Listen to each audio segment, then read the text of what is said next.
आज टैक्स के बारे में A to Z सब समझ जाओगे सिर्फ इस एक वीडियो में, जैसे tax slabs, ITR, TDS, GST, direct tax, deduction, exemption. Trust me, ये वीडियो आपके लिए इनफ है। तो टैक्स वो पैसा होता है जो हम गवर्नमेंट को देते हैं ताकि गवर्नमेंट इस पैसे को पब्लिक सर्विसेज के लिए यूज कर सके, जैसे रोड बनवाना, मेट्रो, गवर्नमेंट हॉस्पिटल्स या फिर गवर्नमेंट स्कूल्स बनवाना। तो सिंपल वर्ड्स में किसी भी कंट्री को चलाने के लिए अपनी कमाई का कुछ हिस्सा गवर्नमेंट को देना ही टैक्स है। अब ये टैक्स हम दो तरीकों से देते हैं, डायरेक्ट टैक्स और इनडायरेक्ट टैक्स। डायरेक्ट टैक्स जो सीधा हमारी इनकम पर लगता है, मतलब साल भर में हमने जितना कमाया उस पर लगने वाला टैक्स, ये पैसा हम सीधा गवर्नमेंट को देते हैं। तो सिंपल वर्ड्स में, अगर हमने पैसा कमाया तो उस पर टैक्स दिया, अगर नहीं कमाया तो नहीं दिया। अगर पैसा नहीं कमाया तो कोई टैक्स नहीं लगता। इनडायरेक्ट टैक्स ये तब लगता है जब हम कोई प्रोडक्ट या सर्विसेज खरीदते हैं, जैसे शॉपिंग पर, रेस्टोरेंट बिल्स पर, मोबाइल रिचार्ज या मूवी टिकट्स। इन सभी टैक्स को हम बोलते हैं GST। आप मार्केट से जो भी चीज लेते हो उस पे GST पहले से ही जुड़ जाती है। ये टैक्स हम सीधा गवर्नमेंट को नहीं देते, दुकानदार या कंपनी आपसे सीधा टैक्स लेती है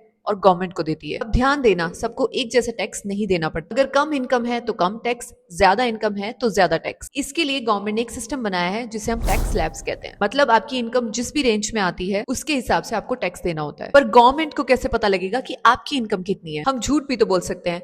यही काम आता है आपका पैन कार्ड। जैसे आधार आपकी पर्सनल आइडेंटिटी होती है, वैसे ही पैन कार्ड आपकी फाइनेंशियल आइडेंटिटी है। आपकी सारे financial transaction, bank account, income, सब कुछ पैन से लिंक होते हैं और यहीं से ही गवर्नमेंट को आपकी फाइनेंशियल इंफॉर्मेशन मिलती है। लेकिन अगर आप जॉब करते हो और टैक्स के लिए एप्लीकेबल हो तो गवर्नमेंट टैक्स कलेक्ट करने के लिए साल भर वेट नहीं करती। इसके लिए कंपनी आपको सैलरी देने से पहले कुछ हिस्सा टैक्स के लिए काट लेती है और इसको ही TDS कहते हैं, मतलब एडवांस में ही टैक्स काट लेना। मतलब ITR क्या है? इसको एनुअल रिपोर्ट की तरह समझो। ITR भरते टाइम आप गवर्नमेंट को ये बताते हो कि पूरे साल भर में आपने कितना इन्वेस्ट किया, कितना कमाया और कितना टैक्स दिया। अगर आपकी साल की इनकम एक लिमिट से ऊपर चले जाती है तो आपको ITR भरना कंपलसरी हो जाता है। अब गवर्नमेंट हमें टैक्स बचाने के लिए कुछ बेनिफिट्स देती है जिन्हें हम डिडक्शन और एग्जेम्पशन कहते हैं। गवर्नमेंट कहती है अगर आप अपनी इनकम को किसी सही जगह लगा रहे हो, जैसे PPF, इंश्योरेंस और एजुकेशन लोन का इंटरेस्ट, तो इन सब को हटाकर आपकी जो बची हुई इनकम है टैक्स सिर्फ उसी पर लगेगा। इसी को डिडक्शन कहते हैं। और कुछ इनकम पर हमें टैक्स देना ही नहीं पड़ता, जैसे